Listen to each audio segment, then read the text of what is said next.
Professor Manoj Kumar Jaji.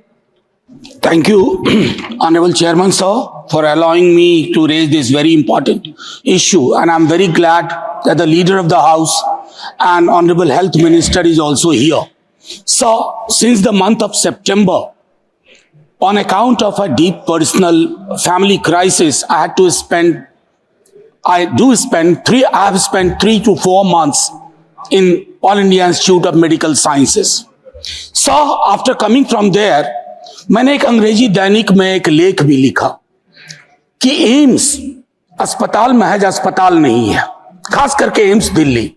लेकिन मेरी चिंता उस आलेख में यह भी थी कि जो भी एम्स हमने इनके दौर में या आपके दौर में खोले हैं अलग अलग क्षेत्रों में, वो पेशेंट को होल्ड क्यों नहीं कर पा रहे हैं।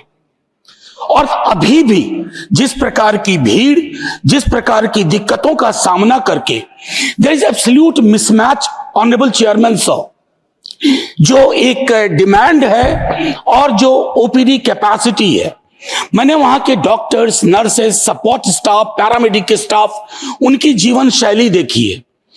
एक दिन के अंदर अलग अलग, चूंकि मैं वहां सर 4 महीने रहा तो मैंने एम्स की सुबह देखी, एम्स की शाम देखी, मौसम को बदलते देखा।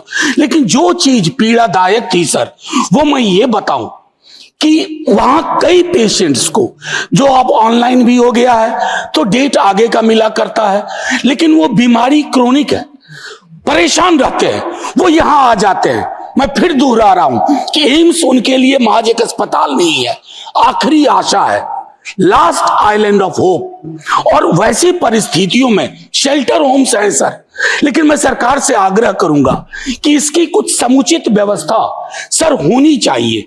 ऐसा इसलिए मैं कह रहा हूं कि अगर हमने जो बाकी एम्स खोले हैं, अगर उसमें भी उसी लेवल का रिसर्च, उसी लेवल का इंगेजमेंट, उसी लेवल का कंपैशन, उसी लेवल का इंड्योरेंस अगर ये होता, तो शायद एम्स दिल्ली में जो वर्कलोड है और जिस प्रकार की जो मैंने कहा कि दिक्कतें हैं सर, एक चीज अक्सर हम नजरअंदाज कर जाते हैं, सरकार में कोई भी हो, जब कोई daily veg earner care taker की भूमिका में होता है एक पेशेंट के, सर वो मेडिकल पॉवर्टी के ट्रैप में फंस जाता है।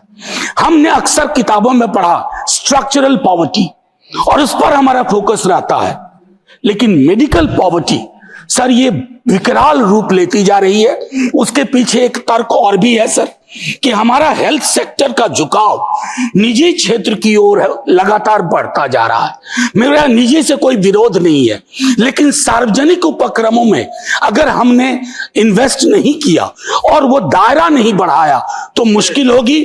शुक्रिया आपका बहुत बहुत माननीय सभापति महोदय।